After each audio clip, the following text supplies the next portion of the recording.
Welcome back. You are listening to the 5th episode of Series 2 of Women of Nottingham, the Majatu podcast.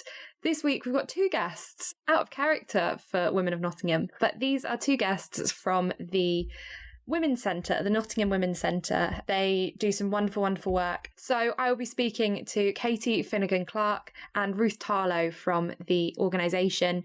They'll be speaking about the work they do, the struggle women have faced over COVID, what more there is to be done, and why it's really important that Nottingham Women's Centre is trans inclusive. Really interesting conversation, 2 very wonderful women. Please do listen on.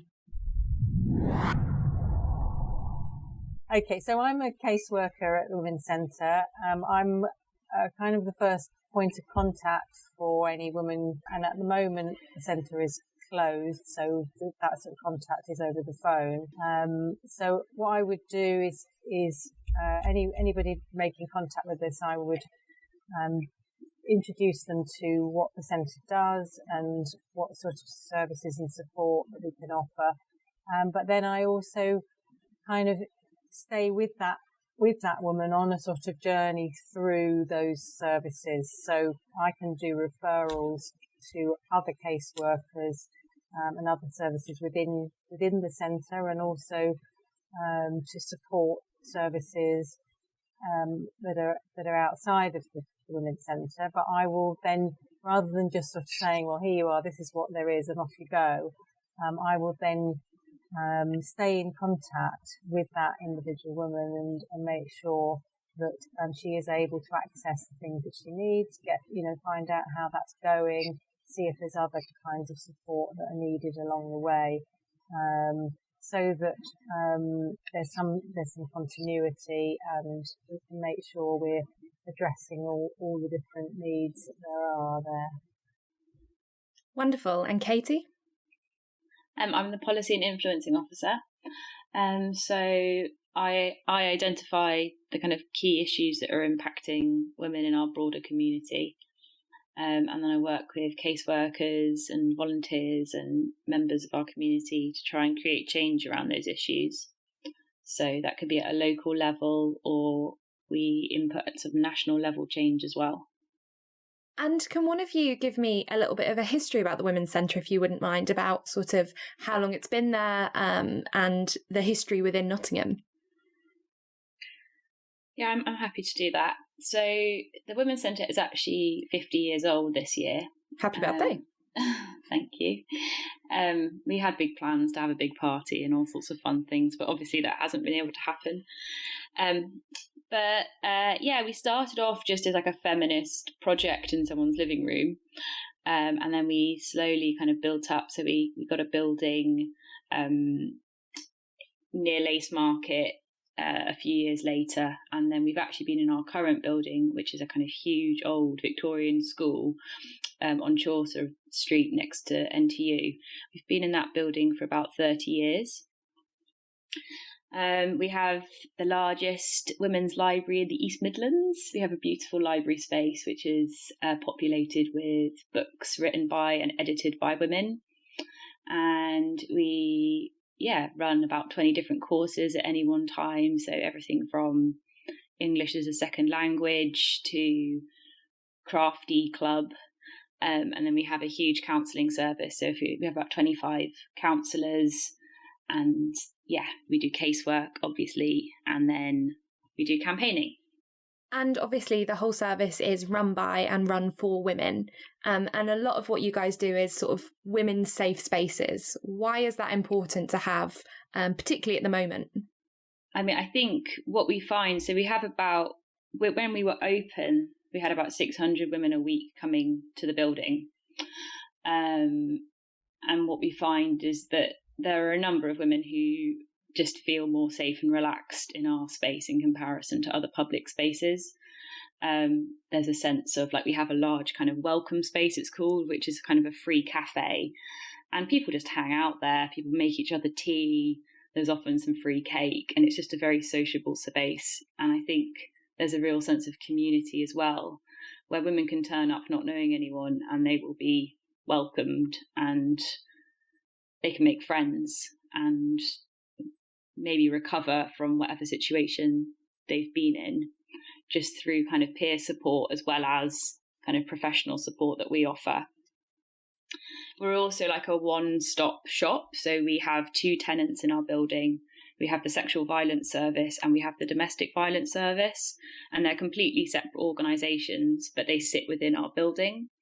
So we find that, a woman might turn up and need some support around domestic violence, for example. So she'll go to that part of the building, get specialist support, and then she might come back to us as a volunteer. She might go on to work for one of the organisations that's in the building. So people kind of often go through this journey. And I think that's quite unique to the fact that we're a women's only space and we're kind of a safe space for women to just be and recover and, thrive, I suppose. Definitely. And it sounds, obviously you've had to adapt this year. There's no coffee, there's no cake, but you guys have adapted brilliantly. I can see that you guys are doing online classes, you're doing workshops, all of your things that you'd probably be doing in person, you're doing online. But I suppose it just misses the essence. You haven't got people chatting over coffee and cake and going to the library and sort of sharing book recommendations. That's got to be hard. Well, obviously it does make things very, very different. For example, if I'm trying to help with applications for grant funding or for benefits work, then I can't sit down with the woman and help with filling in forms and looking through documentation and that kind of thing.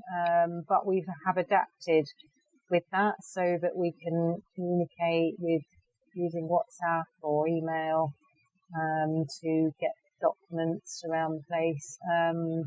And we've also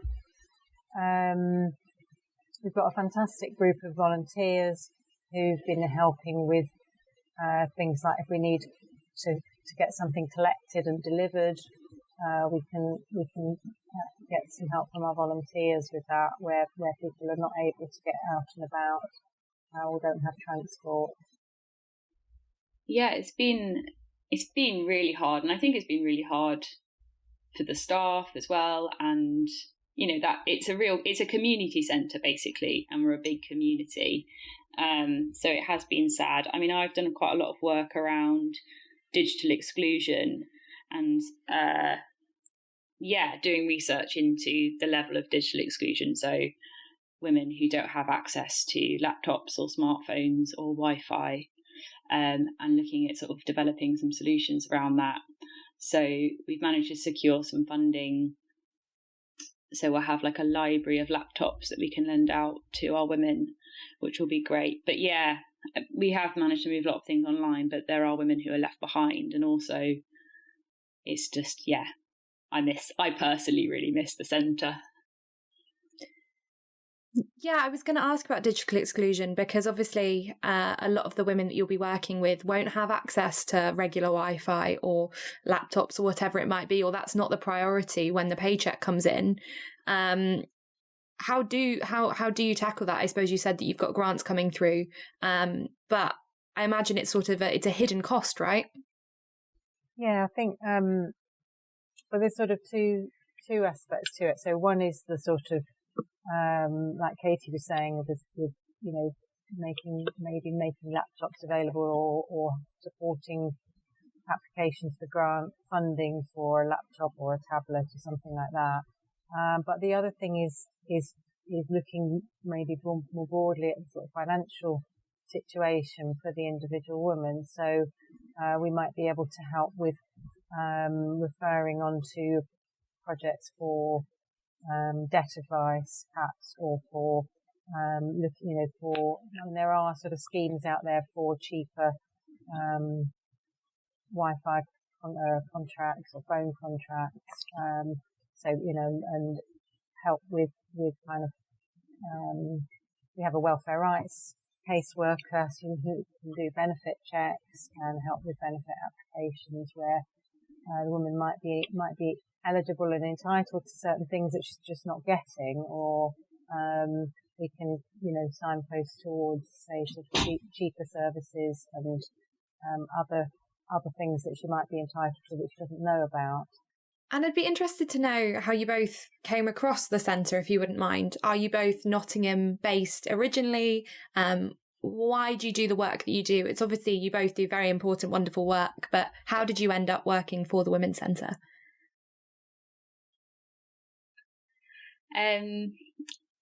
So it's actually basically I was actually living in London and I worked for a different women's organisation, and I attended and there's a coalition called the End Violence Against Women Coalition, and I went to the AGM for that, and I met the CEO of Nottingham Women's Centre, and I just found her to be incredibly inspiring, and she stuck in my mind. And also Nottingham's famous nationally for leading the fight for misogyny to be recognised as a hate crime. So Nottingham's the first place in the UK when misogyny, the hate of women, is recognised as a hate crime. And so that kind of put Nottingham on the map in terms of feminist activism. So I was really aware, I'd met the CEO, I was really aware of this misogyny hate crime work. And then when I moved to Nottingham 2 years ago, I thought, I'd really like to volunteer at Nottingham Women's Centre. So I looked up volunteering opportunities and saw my job. And I thought, that's exactly what I like to do. That's interesting. So I applied and got it, and I feel so lucky to have got this job because I find it really genuinely interesting, and it also feels a bit like getting paid to do activism, which is ideal. Yeah, I've been living in the area a while. I was previously working for Citizens Advice on their Help to Claim project, which was set up to support people making universal credit claims. So when that contract came to an end, and this job came up at the Women's Centre, I was aware of the Women's Centre and very, very much in support of what it's aiming to do, and so it was just a fantastic opportunity really for me to when that came up, and I was absolutely delighted when I got the chance to work there really, and it's it just kind of very much aligns with my own the things that are important to me, I guess, in my life, and so yeah, it's a great team, and it's just such an important part of Nottingham life, I think, and trying to improve what's going on within Nottingham, and a really important part of the whole kind of support that is available within the area. Yeah, we had Misha Bradshaw on a few weeks ago talking to her, and she was obviously part of the misogyny campaign a year or two ago, and she's wonderful, and obviously all the groups in Nottingham that were so integral to making that a law. Why do you think that it's important that I think it's clear now and always has been that misogyny should be illegal, but why is it important that Nottingham was a flagship place for that? And have you seen any sort of tangible changes since the law? Yeah, basically, it's not actually law yet. So the Law Commission is currently reviewing whether to roll it out nationally and putting it into law. So at the moment, hate crime works is complicated. I couldn't explain it all in the ins and outs of it, but basically, it's not a crime in and of itself. What it does is it's a marker that you can put on an existing crime to say, and it will increase the seriousness in terms of the court sentencing. So let's say harassment is illegal, which it is, and then if you add misogyny, hate crime onto that, then the sentence would potentially be harsher. It was brought in as a way to kind of try and measure things like street harassment, and it was brought in a way to try and measure the problem of misogyny. Our amazing Safer for Women project coordinator, who has been coordinating all this work for many years, she has been working very closely with the Law Commission to make sure that it gets rolled out across the UK. And I think it's really important that Nottingham is recognised for being a leader in this area, because, like you said in your introduction, my experience of Nottingham is that it's full packed of really inspirational, innovative people who are doing amazing stuff, but Nottingham often doesn't seem to be recognised nationally as a leader in terms of like, doing innovative social change work. So yeah, I think it's great that we got that kind of recognition in papers and stuff. And with Nottingham being wonderful, and obviously you day in, day out, both of you work with incredible women, and it must be incredibly inspiring to be around that all the time. Have you got a moment, either of you, or a campaign or something that really sticks in your mind from working at the Women's Centre where you've just gone, women are wonderful, this was incredible, I want to be doing this forever and we need to be hearing from women again and again? Have you got something that comes to mind? I mean, I suppose the first thing that comes to my mind is the Reclaim the Night demonstration that happens every year that we coordinated, unfortunately not last year because of COVID, but the year before. So we had about 400 self-identifying women march through the streets of Nottingham with a 40-piece samba band and a huge, just so many sparkly, huge banners, and basically demanding that women, demanding the end of gendered violence in all forms, but also particularly street harassment, and just calling for safety basically, and being able to go out in the evenings without having to fear harassment. And it was such an amazing evening. And it was such a privilege to be able to organise that within my role at the Women's Centre. It's just like something that the Women's Centre has always been involved in, that feels, very memorable. Yeah, it's a bit harder for me to kind of comment really on that because my interaction is all with individual women, and they're, dealing with a whole range of different kind of issues that are going on across the area. So, every day I'm speaking to a lot of women who are actually doing amazingly some of them under enormous pressures, and it's just great that they're sort of part of our community, and we're able to kind of work with each other to try and address some of the issues that are going on. I mean, with the COVID pandemic, we know that women have been particularly hard hit by the pandemic, in terms of their incomes, in terms of work, in terms of childcare, and with the effect of school closures. And we know that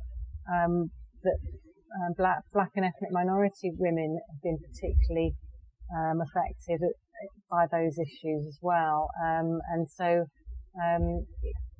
the kind of lot of individual, very inspiring stories, that where issues are being addressed, but also, it's just important to acknowledge the level of difficulty that is going on day to day. It's just great to really be part of the team that's providing some support in these situations. And I was wondering if you'd expand a bit on the disproportionately affected by COVID, because on this Monday, obviously it was International Women's Day. Happy International Women's Day. And you guys released as an organisation some issues that you wanted to challenge, and some of those were health and medical inequalities, the ways that women have disproportionately been affected by the pandemic, and treatment of women with a range of disabilities, invisible disabilities as well. How have you seen things escalate over the period of the pandemic? Because we have seen, and obviously there have been so many studies that have proven definitively that women are worse off now than they were pre-March 2020. Yeah, so on an individual level, for a lot of women, where if they were in work before the pandemic, they may have lost work. Their hours may have been cut. They're much less likely to be offered furlough and support through some of those support schemes.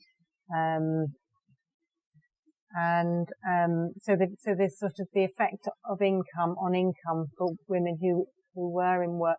Also, women are much more likely to be doing the kind of work that's not possible to do that from home. So retail work, some of those key frontline key worker jobs.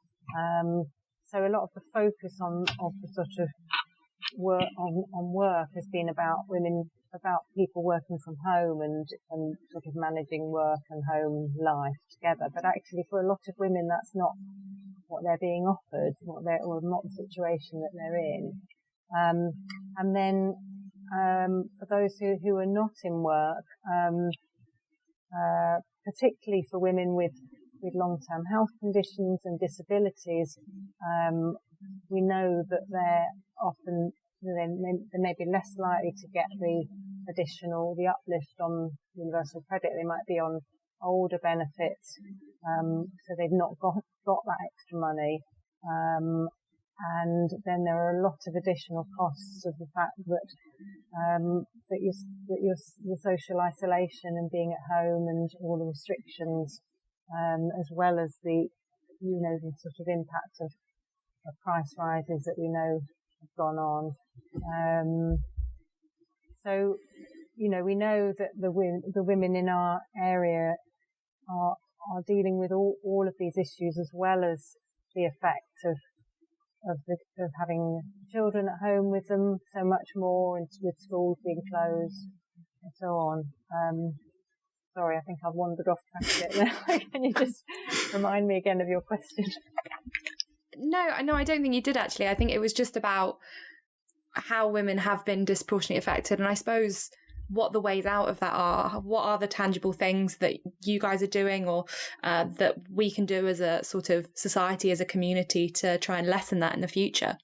I mean, I think within hetero couples, the easiest thing to do is for men to take on more domestic labour. Women have been doing... I was reading stats this morning. The best place to get research on this kind of thing is the Women's Budget Group. Their website is incredible. So they've just released some information about, so a third of women have been have had mental distress because of homeschooling pressures, whereas it's a fifth of men have had equivalent feelings. So women, and also in terms of time as well, they've mapped out average time. These are kind of academic studies that have been done into homeschooling and cleaning and domestic work, unpaid domestic work. So women are doing huge amounts of a disproportionate amount of domestic work unpaid and homeschooling unpaid. And I think, the simplest solution to that is for within a hetero kind of couple and that kind of nuclear family unit for men just to take on more of that labour. But obviously that's one particular type of family. There are other types of families that exist that are just as valid. And those that's a harder answer for those situations. Yeah, I mean, I'd say, on a sort of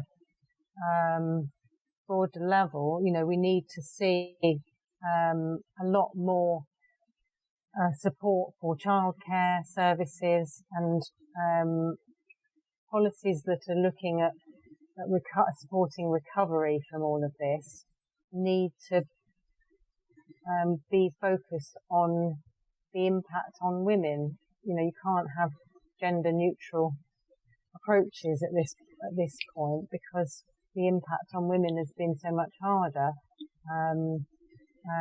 So issues around what's available to support women in these situations need to be addressed at local level and at national level. Definitely. And something that came up a bit on Monday during International Women's Day was essentially people were asking, do we need this anymore? And I think when we hear the figures, Katie, that you just mentioned and the conversation we've just had, it is starkly apparent why we still need things like International Women's Day, why we still need to have the conversations about gender inequality, that women are still doing the lion's share of the work. But why do you think, in a simplest term as possible, why do we still need to keep having these conversations? Because I think a lot of women, and I think quite honestly it's a lot of white women, think perhaps maybe we're done.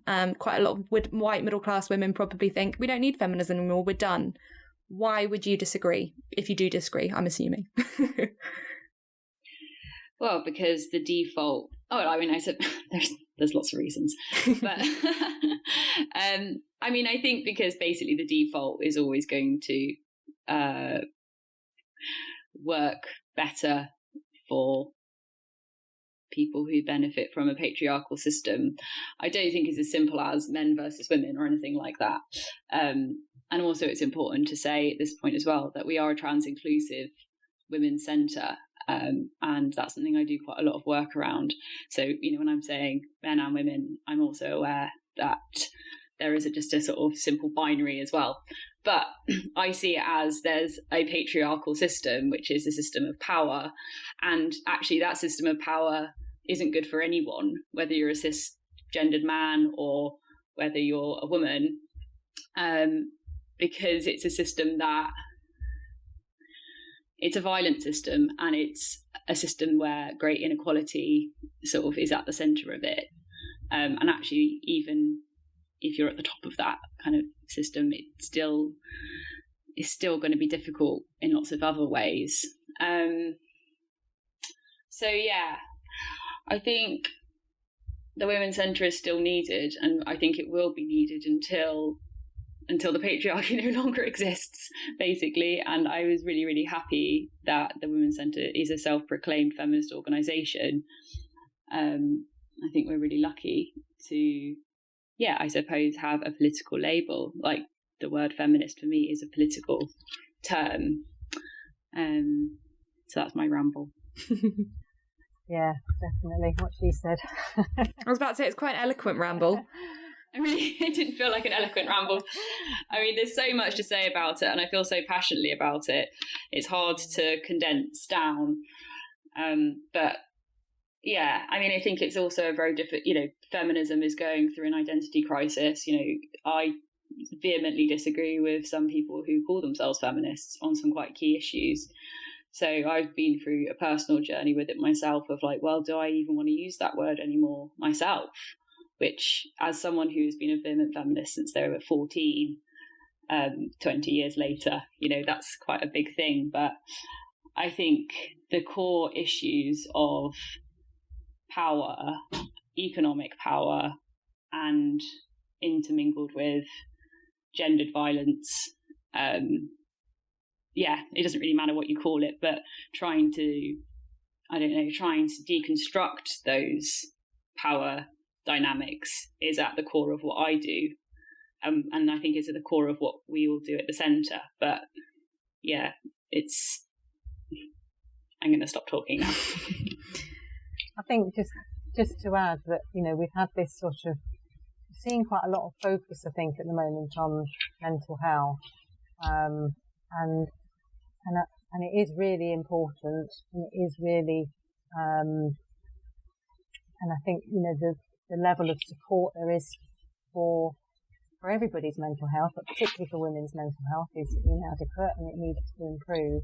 But at the same time, I think it is important to recognise that underlying that are a whole range of other issues that result in poorer mental health, that are to do with discrimination and to do with exclusion and social isolation, that are particularly, that women are particularly dealing with, and also violence and abuse, and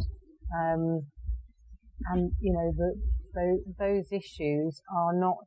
So when we look at the impact, the sort of headline figures that there are about women's mental health in the pandemic, those are connected to job loss, to living on very low incomes, to dealing with domestic violence and abuse, to dealing with a whole host of other issues. And I think it's very important to acknowledge those. And once you acknowledge those and look at what's happening, then you can see that that International Women's Day and the Women's Centre and all the sort of things that we've been talking about are really important and in no way something that's just relevant to the past, but very much current. Yeah, I'd completely agree with everything that you both have just said. And something I did want to pick up on quickly before we finish is, Katie, I was really heartened to know that, or hear that you guys are making a particular effort to include trans women in the conversation.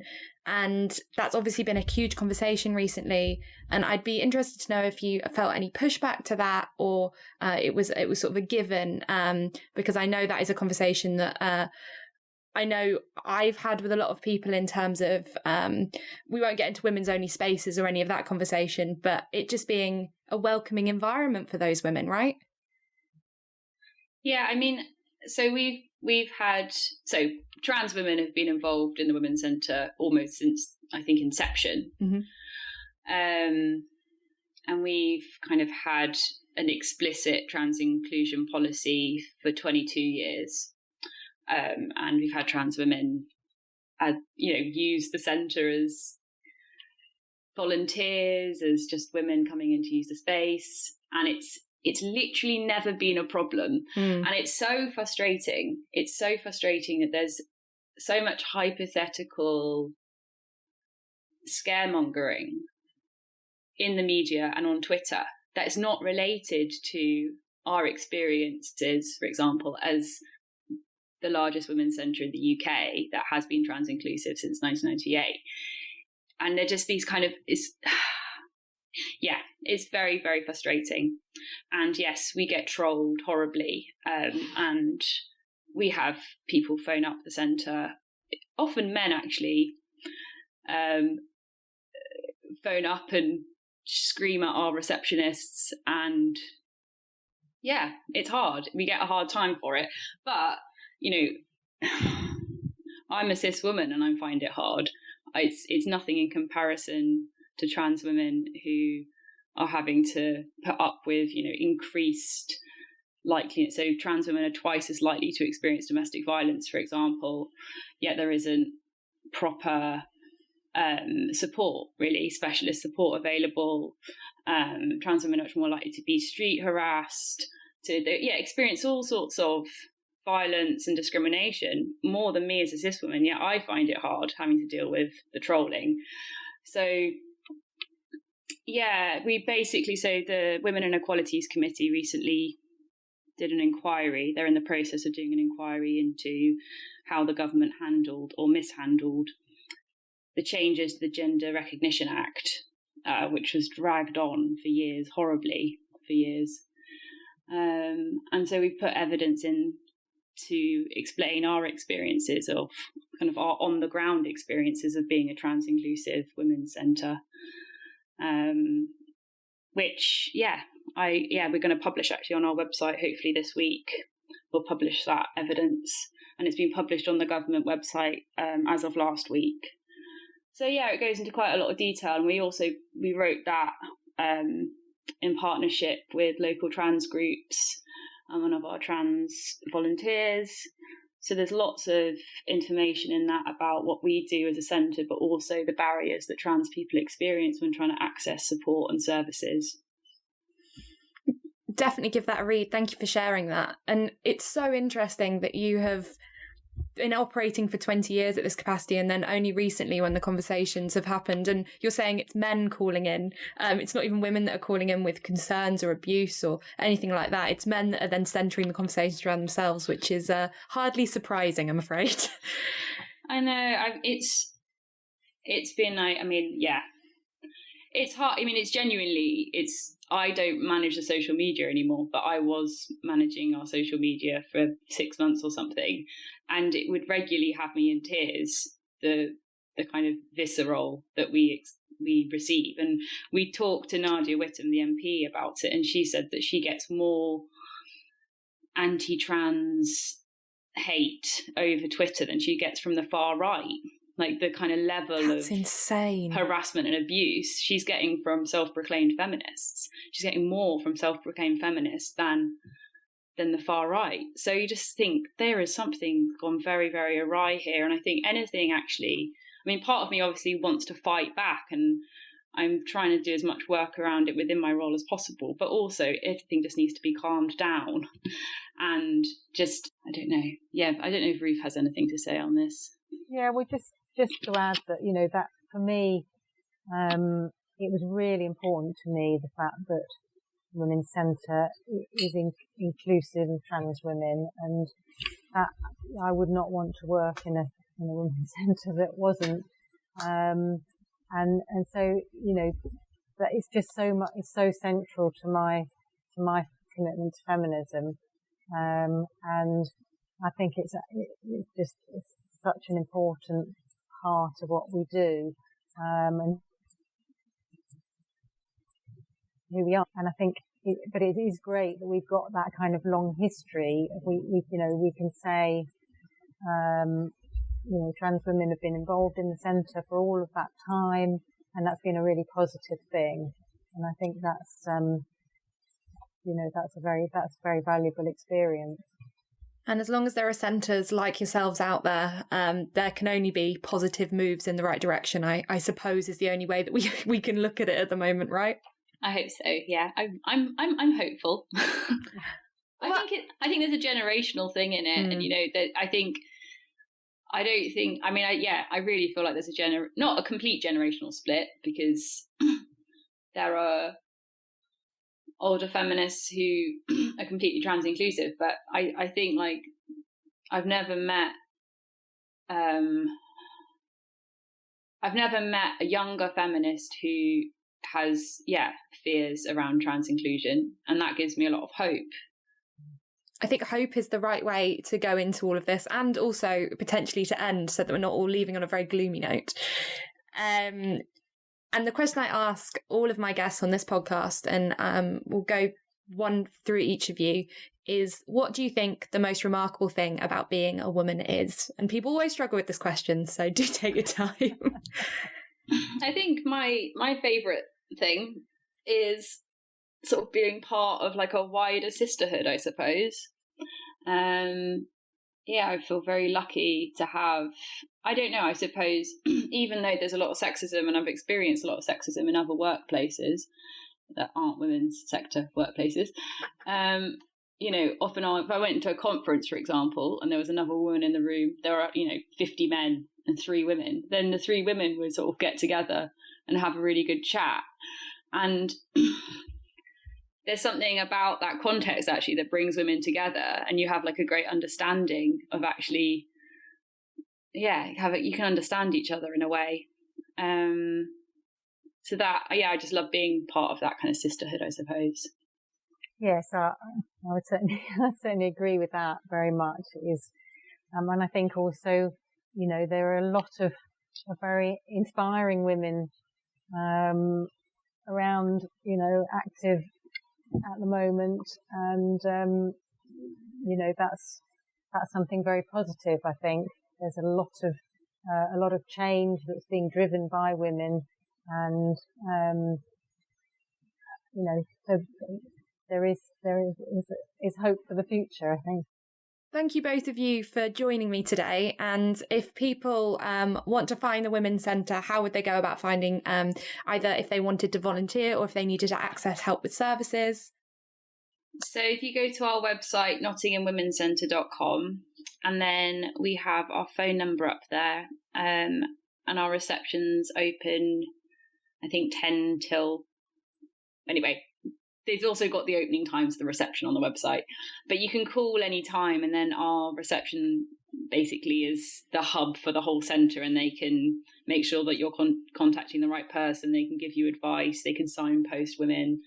It's, if you were interested in volunteering, they could put you in touch with a volunteer coordinator and so on. So just head to the website and go to the contact us page. So the reception, our reception number is 0115 941 1475, and you can email us reception@nottinghamwomencentre.com. Brilliant. Well, people can get in touch with that, and you guys have got some wonderful social media stuff out at the moment, also explaining what you guys do. So I will put all of that in the description below. Thanks so much for having us. It's been really great to chat to you. Thank you. And that was Katie and Ruth from Nottingham Women's Centre. Really interesting conversation and wonderful to hear about the work they're doing in Nottingham. Feel free to get in touch with them if you need any support or if you want to volunteer at the centre. All the information they've just said will be in the description and tagged in all of the posts as well, so you can easily find them. Tune in next week for another Remarkable Women of Nottingham.